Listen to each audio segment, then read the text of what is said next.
Captain Jake Morrison stood on the bridge of the Terra Nova as it approached the massive space station that hung in orbit around a distant world.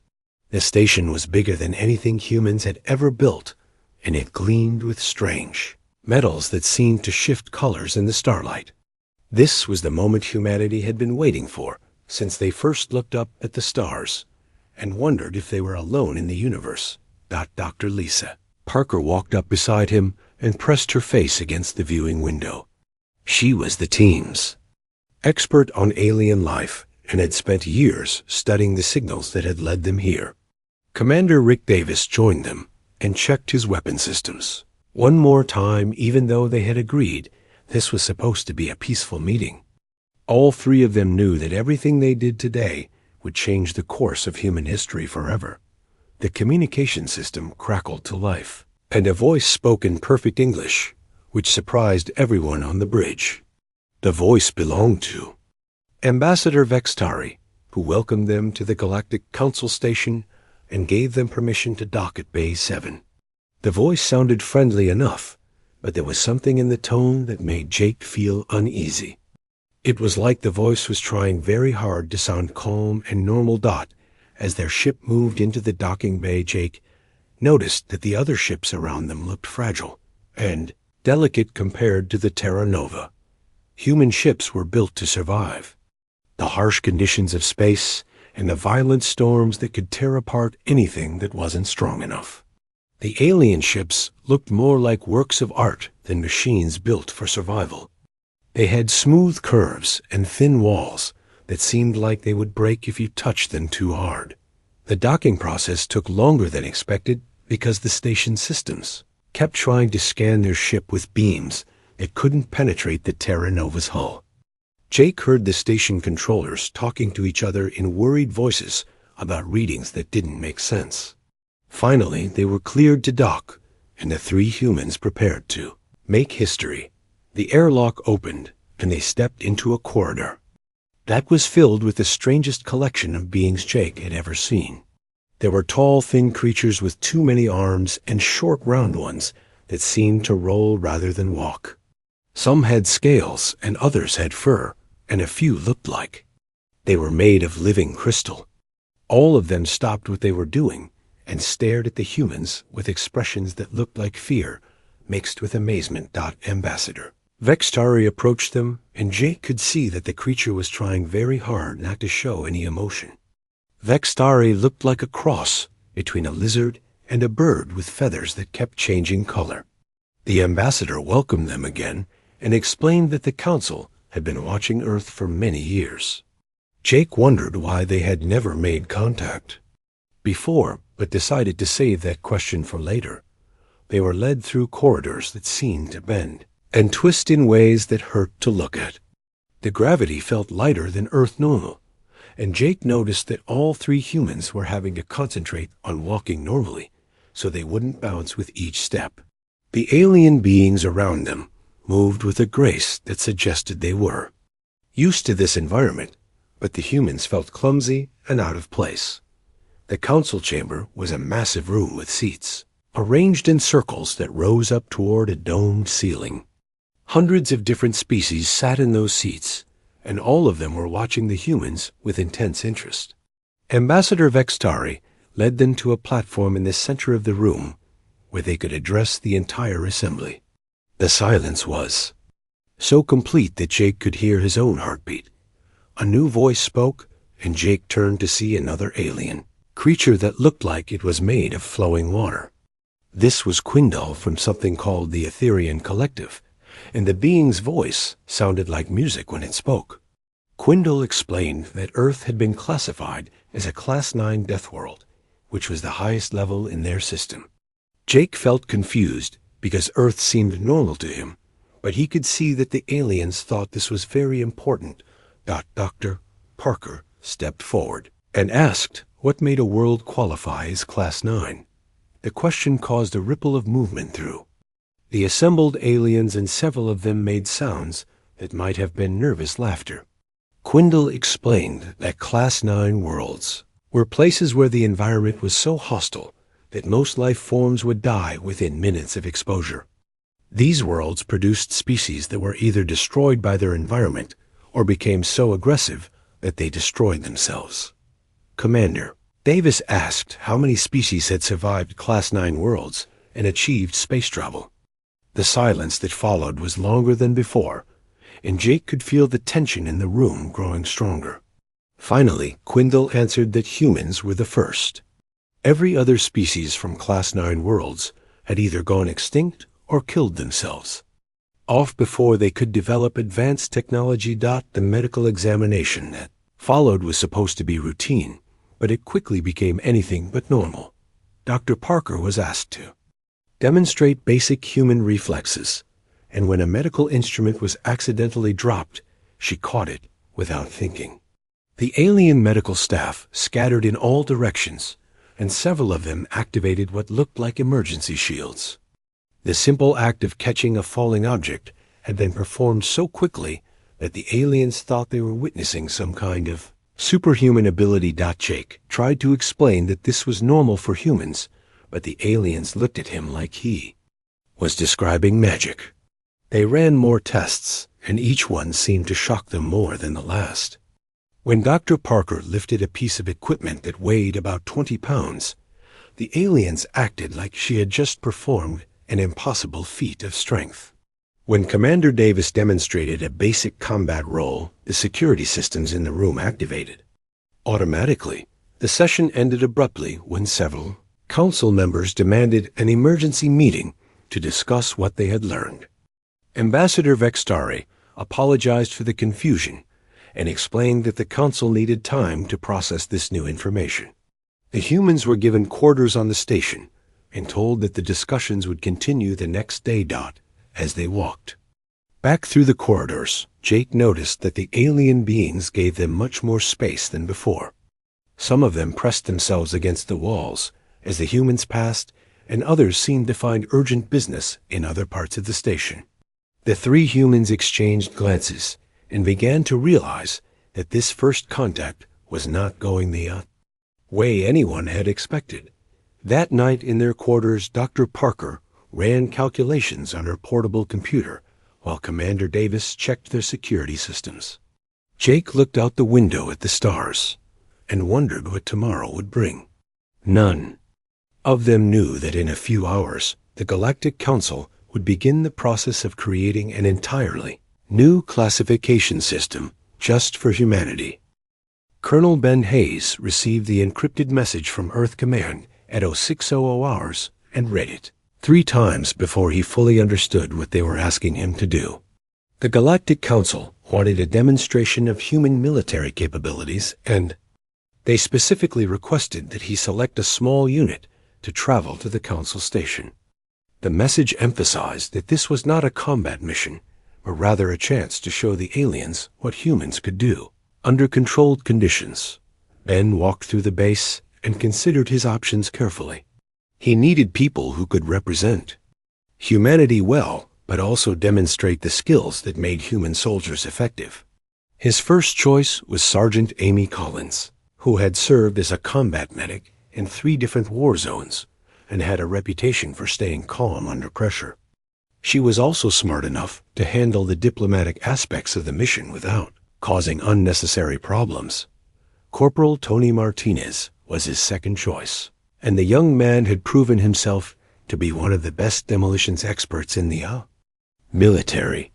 Tony had a gift for solving problems with creative solutions, and Ben thought the aliens might be impressed by human ingenuity.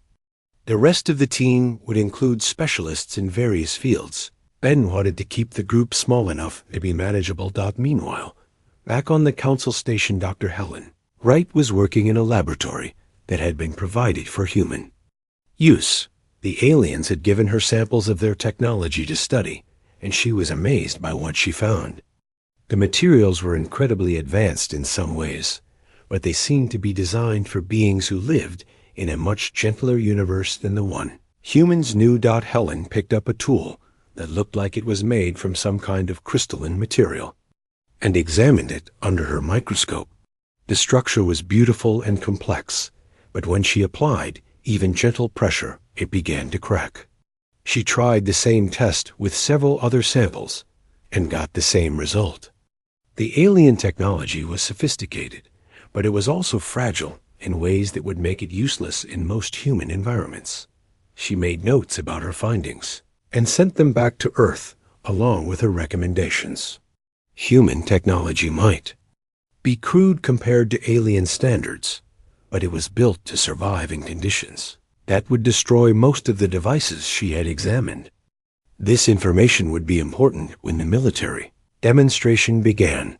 The demonstration was scheduled to take place in the station's main gymnasium, which had been modified to accommodate the human visitors. The gravity had been reduced to what the aliens considered normal, and the atmosphere had been adjusted to match the conditions that most council species preferred. Ben and his team arrived early to inspect the area and make sure everything was ready.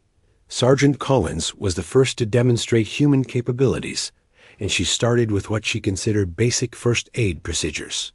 The alien medical staff watched as she treated a simulated wound using techniques that were standard in human military training. When she lifted an injured person who weighed about 150 pounds, the aliens began making excited noises, and several of them activated recording devices. The demonstration continued with Collins showing how humans could function in high-stress situations. She performed what she called light exercise, which included push-ups and jumping jacks that seemed to defy the laws of physics from the alien perspective. The reduced gravity of the station made these activities easier for her, but the aliens didn't understand that and thought they were witnessing superhuman abilities.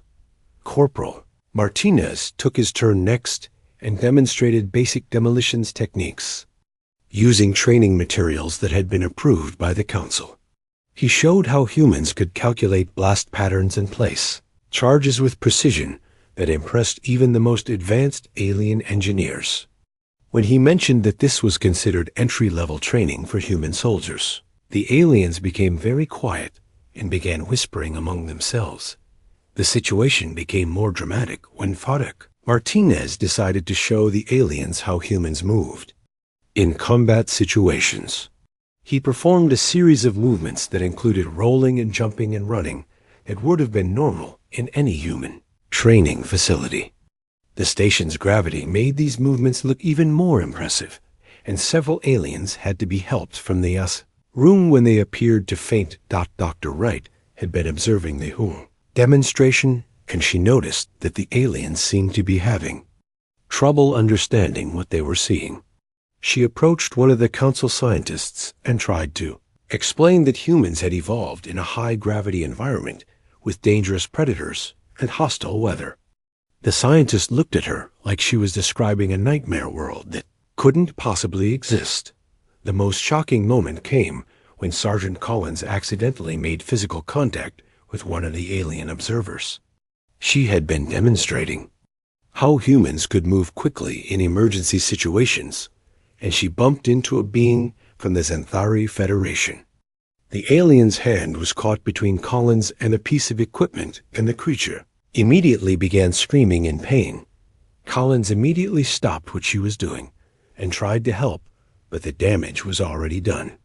The alien's hand had been crushed by what Collins considered gentle contact, and the being had to be taken to the medical facility for treatment.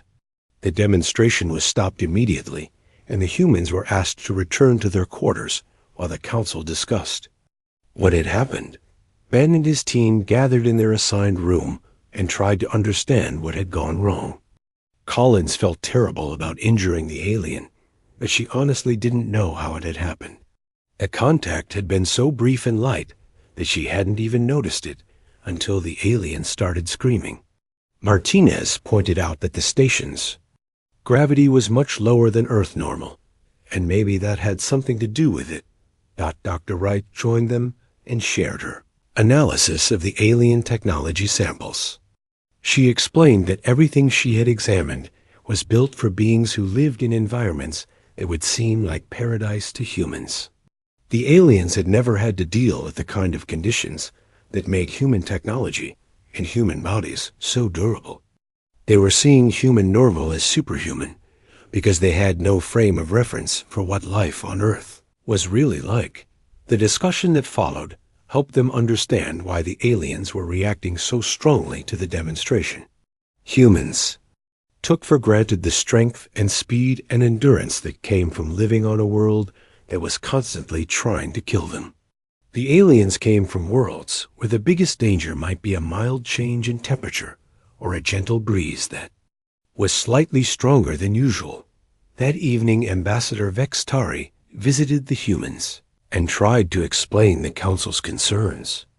The demonstration had been more revealing than anyone had expected, and the Council was struggling to understand how beings as powerful as humans could exist. Vextari asked if all humans possessed the abilities they had witnessed, and Ben confirmed that the soldiers were actually considered average by human standards. The news that Collins and Martinez represented typical human capabilities rather than exceptional ones sent shockwaves through the Council. If these were normal humans, then what were the exceptional ones capable of doing? The ambassador asked about human athletes and soldiers who specialized in physical performance, and Ben tried to explain that some humans could perform feats that would seem impossible even by the standards they had already witnessed. Dr. Wright showed the ambassador her analysis of the alien technology and explained how human equipment was designed to function in much harsher conditions. She demonstrated the difference by showing how human tools could withstand impacts and stresses that would destroy alien equivalents. The ambassador listened carefully, but it was clear that the information was difficult to process. The meeting ended with Vextari promising to share their concerns with the Council and asking the humans to be patient while the various species tried to understand what humanity represented. Ben got the impression that the Council was dealing with something they had never encountered before, and that the decisions they made would affect the future of human relations with the galaxy. As the ambassador left, Ben realized that the demonstration had accomplished more than they had intended. The aliens now understood that humans were not just another species looking to join the galactic community, but something entirely different that would require new ways of thinking about what was possible. Dr. Zephyros had been the Council's chief xenobiologist for over 2 centuries and had classified thousands of species from across the galaxy, but nothing had prepared him for the challenge that humans presented. He stood before the emergency assembly of the Galactic Council with data that would change everything they thought they knew about life in the universe. The proposal he was about to make had never been considered before, because no one had ever thought it would be necessary. The emergency session had been called after the reports from the human demonstration had reached every member world of the Council. 847 different species were represented in the chamber, and all of them were concerned about what humanity might mean for the future of galactic civilization.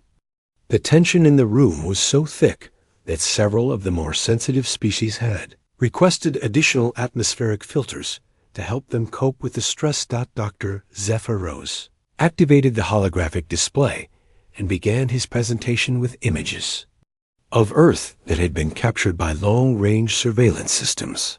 The planet looked beautiful from space with its blue oceans and white clouds, but the data told a different story. The surface temperature varied by more than 100 degrees, depending on location and season.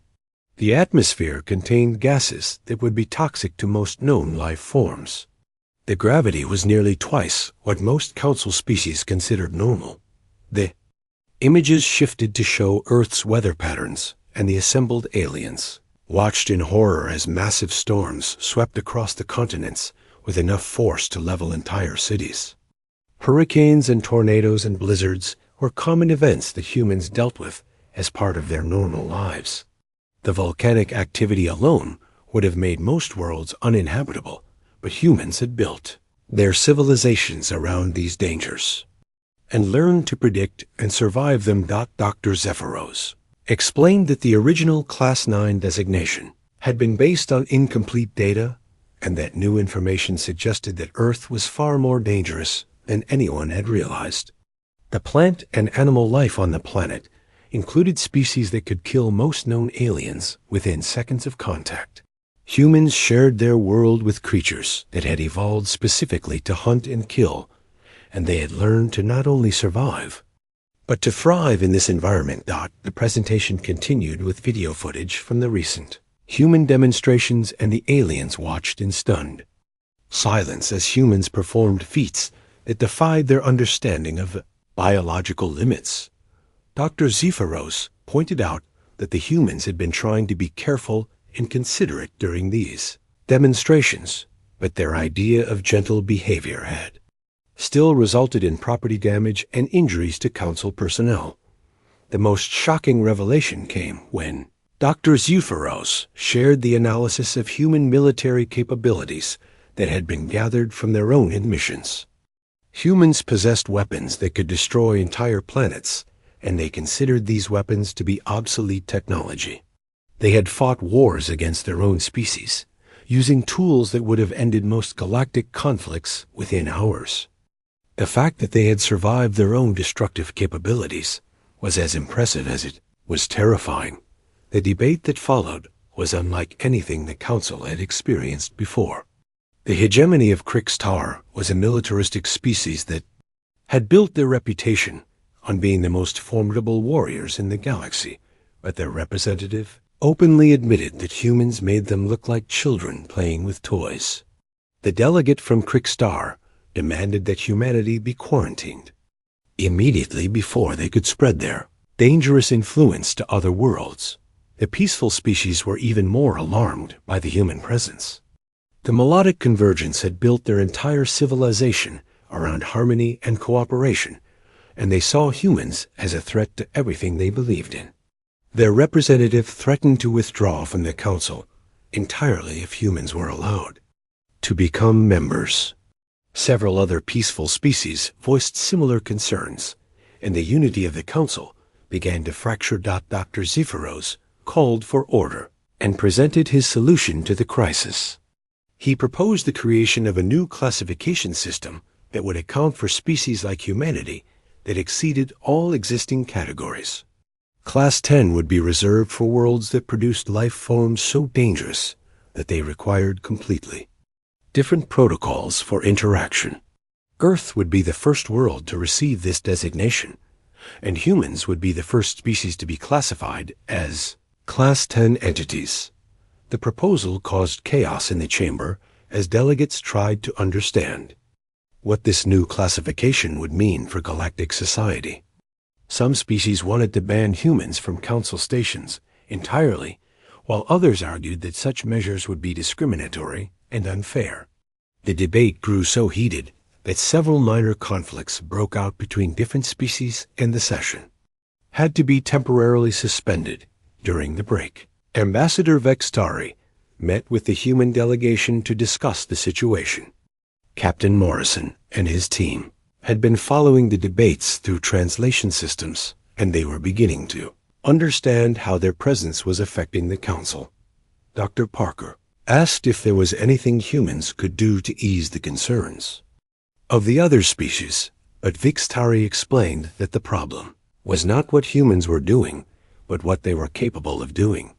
The session resumed with the arrival of Engineer Paul Newman and Dr. Kate Sullivan, who had been sent from Earth with samples of human flora and fauna.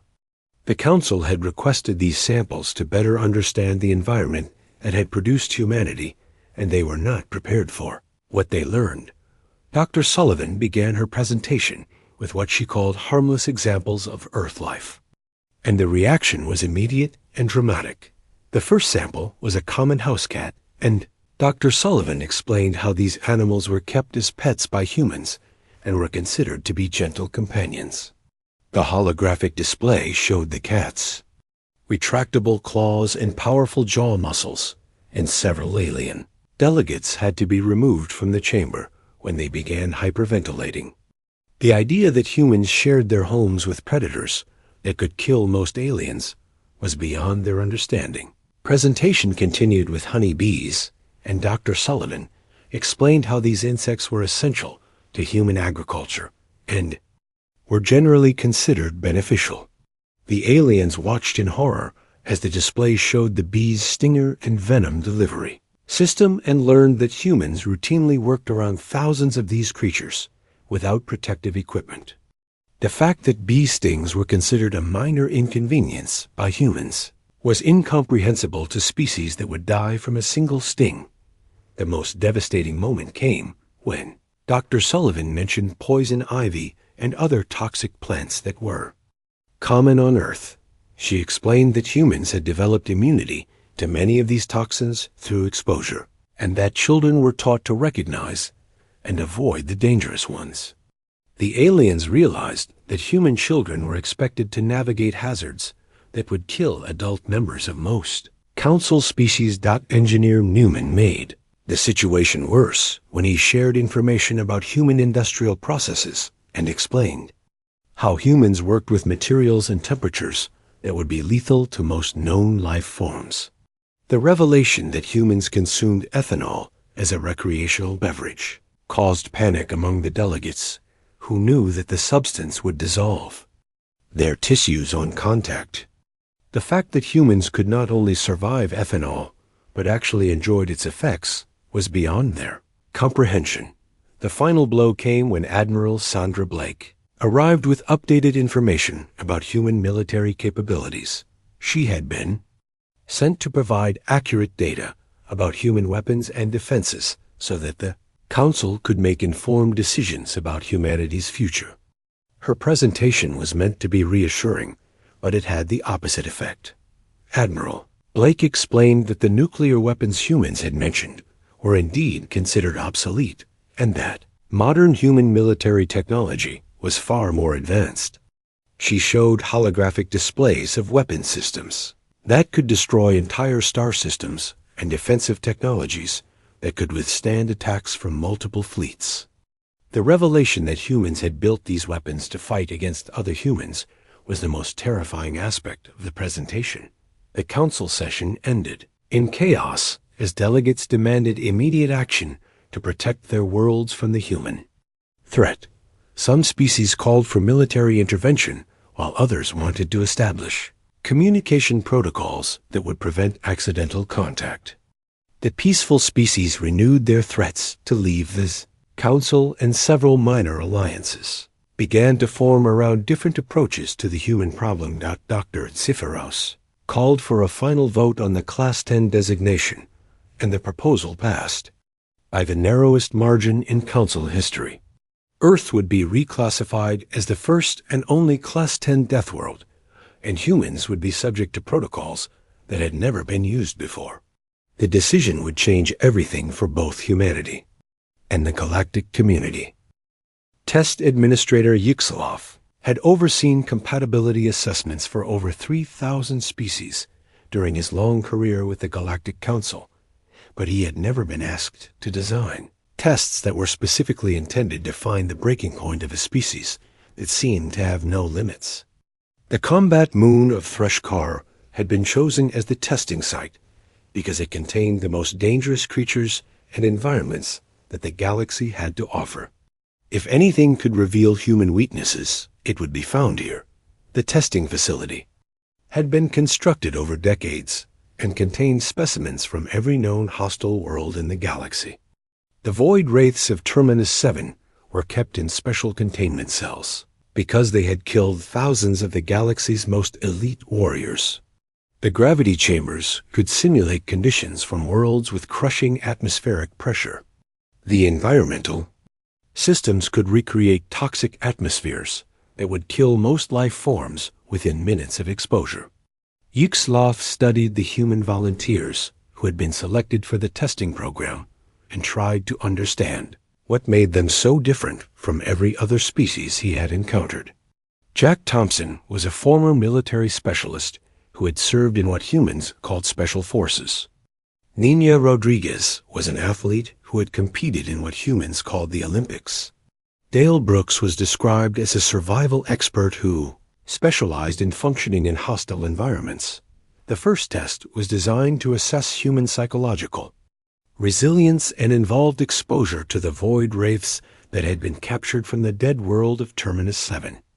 These creatures existed partially outside normal space, and their presence caused most beings to experience terror so intense that it could cause permanent mental damage. The test chamber had been lined with protective barriers, but most species required heavy sedation just to enter the same building as the wraiths. Jack Thompson entered the chamber without any protective equipment and approached the containment field that held the void wraiths. Yixaloth watched the monitoring systems carefully and waited for the first signs of psychological breakdown, but they never came. Instead of showing fear, Thompson began asking questions about the creatures, hunting patterns, and seemed genuinely curious about their biology. He spent the entire test period observing the wraiths and taking notes about their behavior. The second test involved exposure to the gravity wells that simulated conditions on the Titan-class worlds where the surface gravity was strong enough to crush most known life forms. The testing chamber could generate gravitational fields that were 10 times stronger than Earth normal, and most species would be killed instantly by such conditions. The few species that could survive required specialized equipment and could only endure the conditions for minutes at a time. Nina Rodriguez entered the gravity chamber wearing only standard human clothing and began what she called basic exercises. The monitoring equipment showed that she was experiencing gravitational stress that should have been fatal, but she adapted to the conditions within hours. By the end of the test period, she was moving through the chamber with confidence and asked if she could try higher gravity levels. Yixaloth had to refuse because the equipment was not designed to generate stronger fields. The third test was meant to assess human tolerance for toxic environments and involved exposure to atmospheric conditions that had been collected from the most poisonous worlds in the galaxy. The test chamber contained gas mixtures that would dissolve most tissues on contact and radiation levels that would kill most beings within seconds. The protective suits that other species required for this test were so bulky that movement was almost impossible. Al Brooks entered the toxic environment chamber with equipment that he had improvised from materials available in the testing facility. Yixaloth watched in amazement as the human created a breathing apparatus from spare parts and chemical filters. That should not have worked, but somehow provided adequate protection. Brooks not only survived the test, but spent the time exploring the chamber and identifying ways that the toxic materials could be neutralized or avoided. The tests continued for days, and each one revealed new aspects of human capability that defied the understanding of galactic science. The temperature extremes that would kill most beings were merely uncomfortable for humans. The radiation levels that would cause fatal poisoning in other species were tolerated by humans with only minor symptoms. The psychological stresses that would drive most beings to madness were treated by humans as interesting challenges. The most significant test involved the Crimson Maze of Vorth, which was a psychological trial that had been designed by an ancient species to test the mental limits of intelligent beings. The maze existed partially in normal space and partially in dimensions that most minds could not comprehend. The few beings who had survived the maze had emerged with permanent psychological damage, and most species refused to attempt the trial at all. That the human volunteers entered the maze as a group, and Yixaloth expected them to emerge within hours, either dead or permanently insane. Instead, they remained in the maze for days, and the monitoring equipment detected sounds that seemed to indicate they were having conversations and possibly even enjoying themselves. When they finally emerged, they were not only mentally intact, but had apparently turned the experience into some kind of competitive game. Steve Walsh was the final human volunteer, and he had been described as a firefighter, which Yixaloth understood to be someone who dealt with dangerous situations as part of their normal job.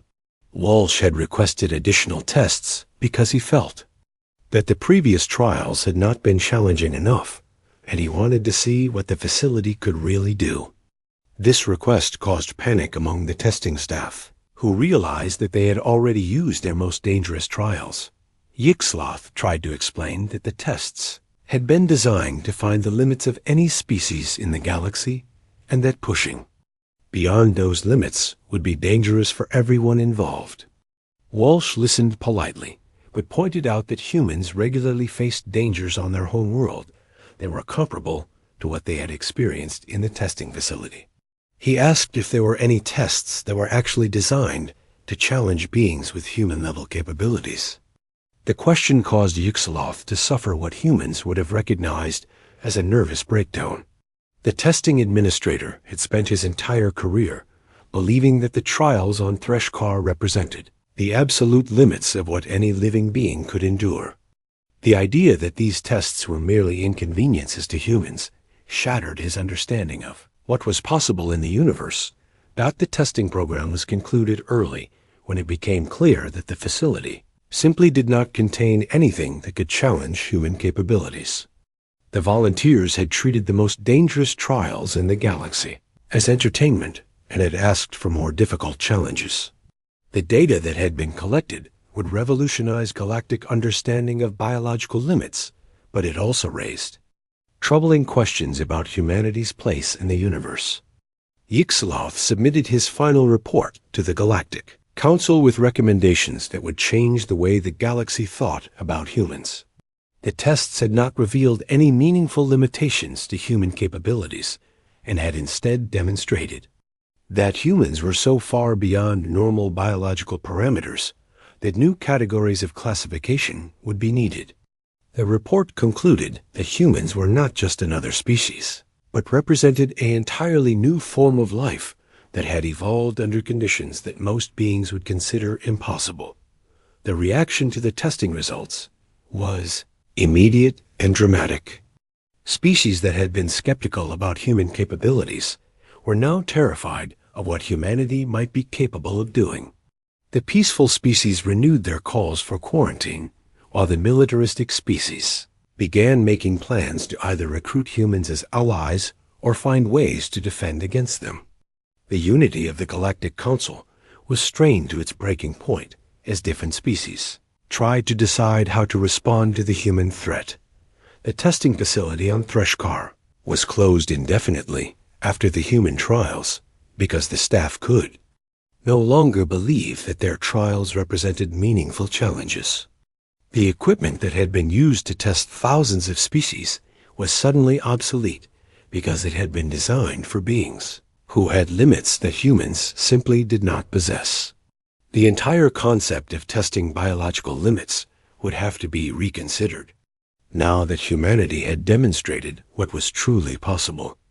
The humans who had participated in the testing program were invited to remain on the Council station to participate in further studies, but they requested permission to return to Earth because they had jobs and families that were waiting for them.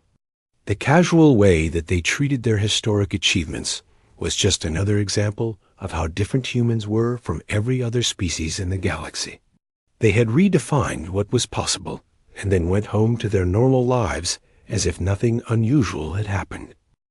The unanimous vote to approve the Class 10 Deathworld designation sent shockwaves through the galactic community that would be felt for generations to come. Ambassador Vextari stood before the assembled council and announced that Earth would become the first and only world to receive the new classification, which would be known as an apex predator world. The protocols that would govern human interaction with the rest of the galaxy were unprecedented and would require every species to adapt to a new reality. The new classification came with special requirements that had never been implemented before in galactic history. No species would be required to interact with humans without protective equipment, and human colonies would be established with mandatory buffer zones that would prevent accidental contact. The regulations were designed to protect other species from humans rather than the other way around, which was a reversal of everything the Council had dealt with before. Captain Morrison and his team prepared to return to Earth with news that would change humanity's understanding of their place in the universe. The diplomatic mission that had begun with hopes of joining a galactic community had instead revealed that humans were so different from other species that special accommodations would be needed for any interaction to be possible. The future of human relations with the galaxy would be shaped by fear and caution rather than friendship and cooperation. The economic implications of the new classification became apparent within weeks of the announcement. Human mercenaries and security personnel became the most sought-after contractors in the galaxy because their capabilities far exceeded anything that other species could provide.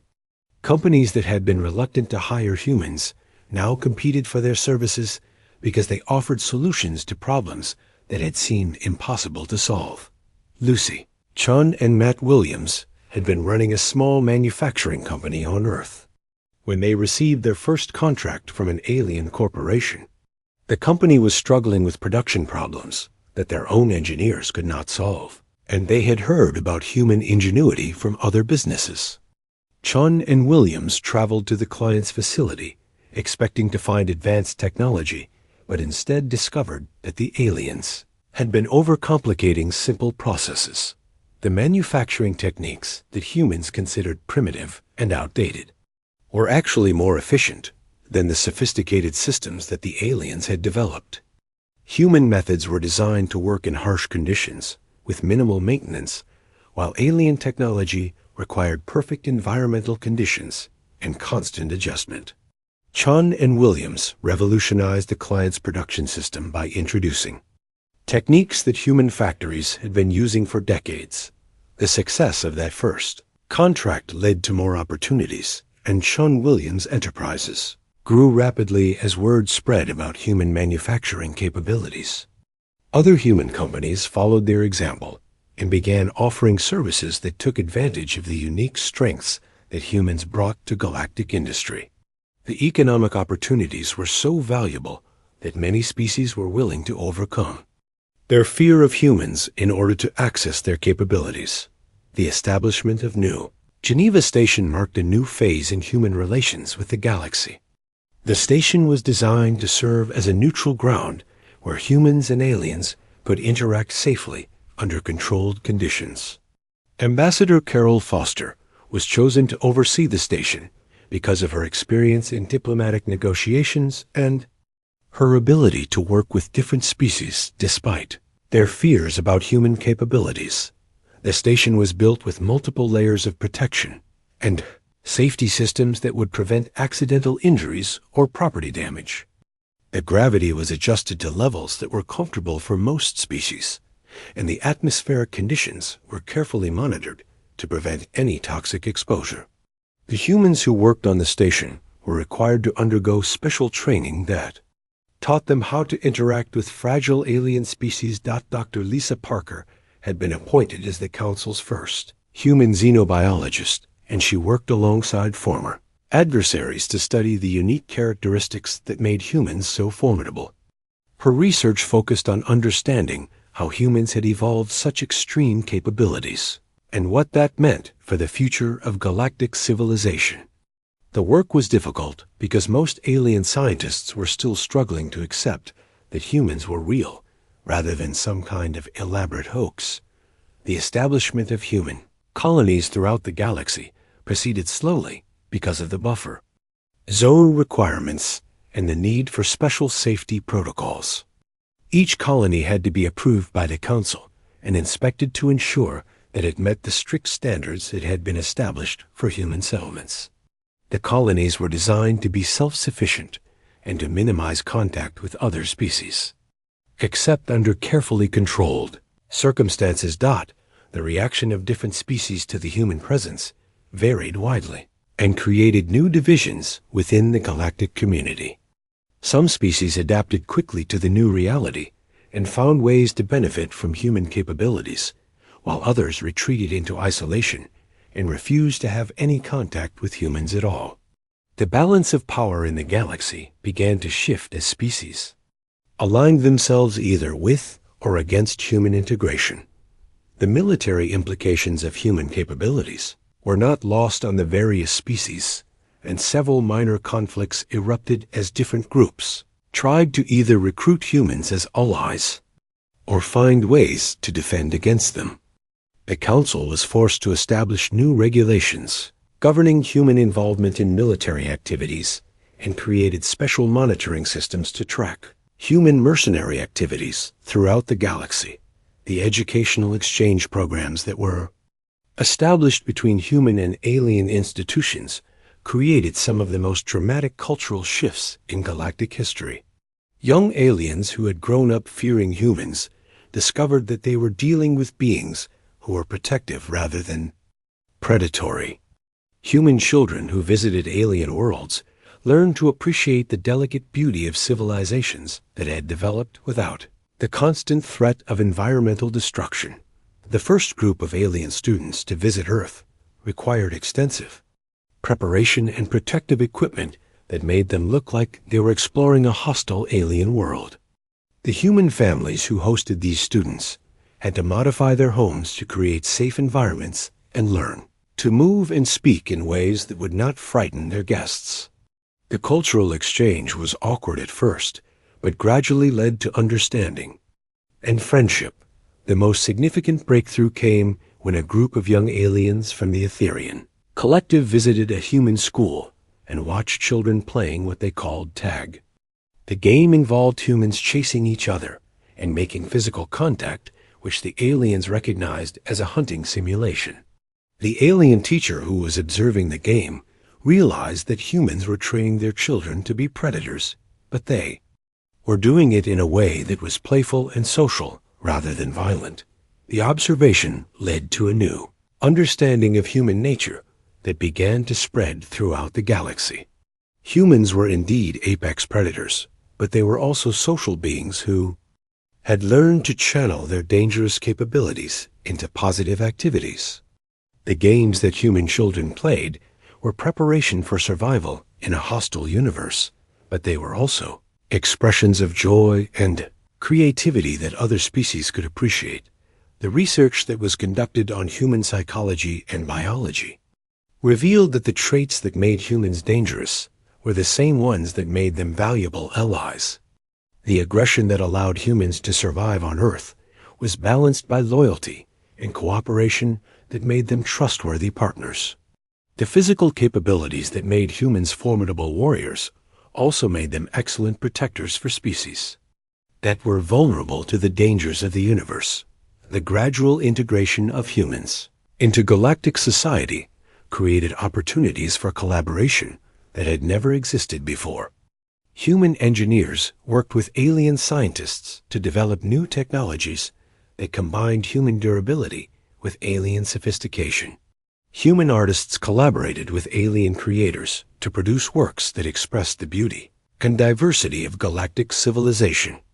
Human philosophers engaged with alien thinkers to explore questions about the nature of consciousness and the meaning of existence. The establishment of the Human-Alien Cooperation Council marked the beginning of a new era in galactic relations.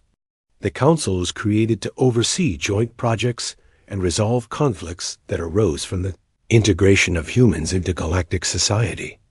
The Council's first major achievement was the development of new safety protocols that allowed for more natural interaction between humans and other species. The success of these protocols led to the gradual relaxation of some of the restrictions that had been placed on human activities. The buffer zones around human colonies were reduced, and the protective equipment requirements were modified to allow for more comfortable interaction. The changes were implemented slowly and carefully, but they represented significant progress toward full integration. The establishment of mixed species research stations marked another milestone in human-alien cooperation. These facilities were staffed by teams that included both humans and aliens working together on projects that required both human durability and alien precision. The research that was conducted at these stations led to breakthroughs in fields ranging from medicine to engineering to theoretical physics. The cultural impact of human integration extended far beyond the scientific and economic spheres. Human music and literature began to influence alien artistic traditions, while alien philosophy and aesthetics enriched human cultural development. The exchange of ideas and experiences created a richer galactic civilization that benefited all species involved. The final scene of this historic period took place at New Geneva Station, where Ambassador Foster was conducting a tour for a group of young aliens from various species. The tour included a visit to the human recreation area, where children were playing the same games that had once terrified alien observers. The guide explained that humans had turned the most hostile world in the universe into their playground, and that they were still looking for new challenges to overcome. One young alien asked why humans were so dangerous, and the guide's response echoed throughout the galaxy and would be remembered for generations to come. Humans were dangerous because they had evolved on a world that had tried to kill them every day of their existence, and they had not only survived, but learned to thrive. In those conditions, they were dangerous because they had faced every challenge that the universe could throw at them, and had emerged stronger and more capable than any species had thought possible. But humans were also valuable because they brought to the galaxy a perspective that no other species possessed. They understood that danger and beauty could coexist, and that strength and gentleness were not mutually exclusive. They had learned to find joy in struggle, and to create art from chaos, and to build civilizations that could survive anything the universe might bring.